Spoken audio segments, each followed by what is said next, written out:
Suddenly Peter's heart thumps as a bead of orange gleams in the face. Nugget, we've struck it. This is a comic book from 1949 featuring opal mining at Lightning Ridge. New Adventure Comics number 3 was published in 1949 by Frank Johnson Publications, a comic book house in Sydney during the prime of the Australian pulp comic book scene. It's a 36-page comic book, out of which 8 pages tell the story of Peter and Nugget becoming opal miners at Lightning Ridge. I'll show you the comic very soon, but first I want to give you a little bit of background on how I came to find this comic book and why it exists at all. So a few years ago I made a video about the Debset Restoration Project, which is a project to restore a 1950s New South Wales Government Railways train. Back in 2017 we did a tour of the train and talked a bit about the future of the project. It's still happening and hopefully we'll do an update video on that very soon. But back in that original video I said this. It also has the dubious honour of being the earliest surviving 900 class power car to have been painted in the polarising candy colour scheme, which we will discuss further in a future video. And that's something that I've been meaning to follow up on, so here we are. Candy is the name of this colour scheme with the red and orange stripes. It's a pretty special thing in railway history because you either love candy or you hate candy, and there doesn't seem to be a lot in between. Personally, I've always really liked candy. I grew up in Lightning Ridge in northern New South Wales, which is a town that's never had a railway station, so when I was a kid, if I saw a train, it was a big deal because it was a train, and the train was probably painted in candy, so there's a lot of nostalgia attached to the colour scheme for me. Candy was designed by an artist by the name of Phil Belbin. If you're a railway enthusiast, you'll recognise Phil's name because he's long been considered one of Australia's foremost railway artists, and he's had many books published. What you may not know, though, is the phenomenal scope of Phil Belbin's career as a graphic designer and artist, which included work for Australian and international companies including McDonnell Douglas, Hawker de Havilland, the Union Pacific Railroad and the Royal Flying Doctors Service, among others. But prior to all of that, Phil also worked as an artist inking comic books during the 1940s and 1950s. In fact, he continued to make art for comic books into the 70s and 80s, but what's important to us right now is his work during the heyday of the Australian pulp comic scene. There was a period not long after World War II where there were bans and heavy import tariffs levied on certain products, and one of those products was comic books. Those bans and price hikes meant that for many years after the war there were no, or at least very few, American comic books being brought into Australia. So as a result, Australian comic book houses sprung up and started churning out comic books to fill in the gaps. And Phil Belbin was one of many artists who took up that opportunity and started inking comic book art. Phil illustrated all kinds of comics, including detective comics, cowboy comics, superhero comics, comic adaptations of movies and literature, and even some, shall we say, not safe for work material later on in the 60s and 70s. So I started hunting around to see if I could find one of Phil Belbin's comic books, if only so I had a legitimate prop that I could wave around while I told this story. And in the course of trying to find a comic book, I found this, which is a blurry image of the front of a comic book. All I knew from the image is that it was apparently about opal mining, judging by the title at least, and it was probably related to Lightning Ridge. It was inked by Phil Belbin and it was a 36-page comic from 1949.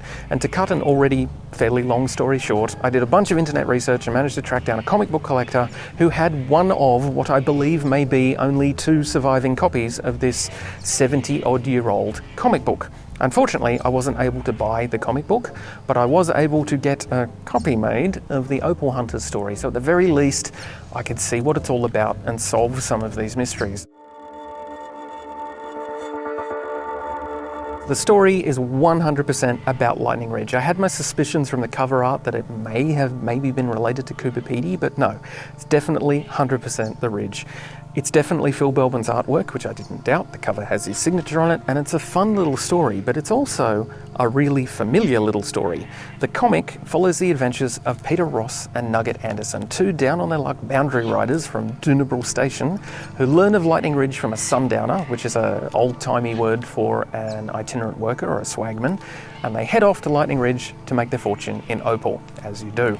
After they arrive in the unique landscape of Lightning Ridge, they set to work mining, and after just a few quick comic book panels of digging, they find Opal. Nugget speaks a little bit too loudly about this and is overheard by the Ratter, who is hiding in the bushes. The Ratter alerts his boss, who is called Darky, and they proceed to rat the claim. If you're not familiar with opal mining slang, a ratter is a thief who enters someone else's opal mine to dig out their opal. Ratters were bad news in the 1940s, and they're still bad news now. Nugget ambushes the Ratter in the opal mine, and the Ratter tries to escape, but Nugget gets the jump on him. Peter then tracks down Darky, the ringleader of the Ratters, and beats the snot out of him, and that's pretty much the entire story. It's a very familiar story because it's based on, one way or another, this book, Lightning Ridge by Ian Llewellyn Idrius, published in 1940. Now, I don't have enough information to know if this story was adapted legitimately or if it was, shall we say, borrowed from Ian Idrius's book. It was very common during the pulp comic book era for stories to be sourced from obscure books or adapted and modified from existing stories, often without the author's knowledge or permission. I don't know if that's the case here. All I can tell you is that this comic is definitely, without a doubt, based on this book. Whoever wrote the text of this comic was using Lightning Ridge by Ian Idrius as a reference. How do I know it was used as a reference? Because some parts are word for word identical. This is the turn-off that leads up past Dungalear Station to the ridge. Or in Idrius's book, that afternoon saw me with Matilda up again, turning off the Walgett Road on the track past Dungalear Station to the ridge. The mention of Doonable Station is straight from Lightning Ridge Chapter 11, The Poison Carts, where the heroes of the book, Jack and Scotty, are described as boundary riders at Doonable Station. The spelling is different, but clearly it's intended to be the same place. It's actually spelt a third way now. It's now Denumbrel or Doonumbrel, depending on who you speak to. The Opal Hunters is a much simplified version of Ian Idrius's Lightning Ridge. The novel is a more nuanced story with more characters and background information, and a much more poignant story about an old retired miner who encourages the two young guys to help him dig out an old mine on the top of the 3 Mile Ridge because he believes there's an untouched second level to the opal mine which contains the mother lode of opal. It's totally worth a read if you're into opal mining history and old outback adventures and what things were like in the early days of Lightning Ridge. I spoke with Barbara at the Lightning Ridge Historical Society about Ian Idrius and his contribution to Lightning Ridge history. Idrius came to Lightning Ridge in 1909, getting his miners right. He was 18 years old and he'd been to the School of Mining over in Broken Hill. His father had been transferred to Broken Hill, and when his mother died of tuberculosis, he came away with great sadness, seeking his fortune. But as a surveyor, he came to Lightning Ridge, and of course he fell in love with opal and gemstones and minerals. Ian Idrius based the story on his own experiences as an opal miner back in the early 1900s, before World War I, so it's a really great old-timey story, and it's got a great sense of humour. Do I care that the comic book story isn't very original? No, I don't care in the slightest. Maybe it's a knockoff of Idrius's book, maybe it was produced with permission. What I appreciate is that no matter what the motivation was, this is one of the earliest examples of Lightning Ridge in the media presented for what it is, without exaggeration, without irony, and without mockery. It's just getting the story of Lightning Ridge out there, and I think that's fantastic. Ian Llewellyn Idrius, author of the novel Lightning Ridge, passed away in 1979 at the age of 90 after writing over 50 books, including this one. He kept the printers alive in the Depression with his rattling good yarns of exploring the north of Australia. His books, Flynn of the Inland, Kidman the Cattle King, Lassiter's Last Ride. His desert column is one of the best records of World War I. Idrius survived 2 campaigns of World War I. He tells us as much about inland Australia as Banjo Patterson or Henry Lawson. And thanks to this book, Ian has the honour of being one of the earliest historians of Lightning Ridge, committing a lot of information on what the town and industry were like in the early 1900s to paper in this book, which has become part of the accepted history of Lightning Ridge and the early opal industry across Australia. Phil Belbin, industrial and graphic designer, comic book artist, illustrator, railway artist and filmmaker.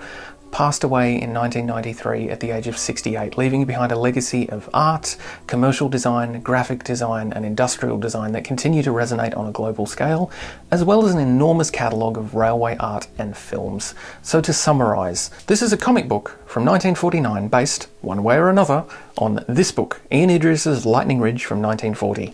The comic was inked by Phil Belbin, who later went on to design the candy colour scheme for State Rail's trains in the 1980s. This video was made with the help of the Lightning Ridge Historical Society, a comic book collector in New South Wales, and a railway photographer who allowed me the use of some of his photographs.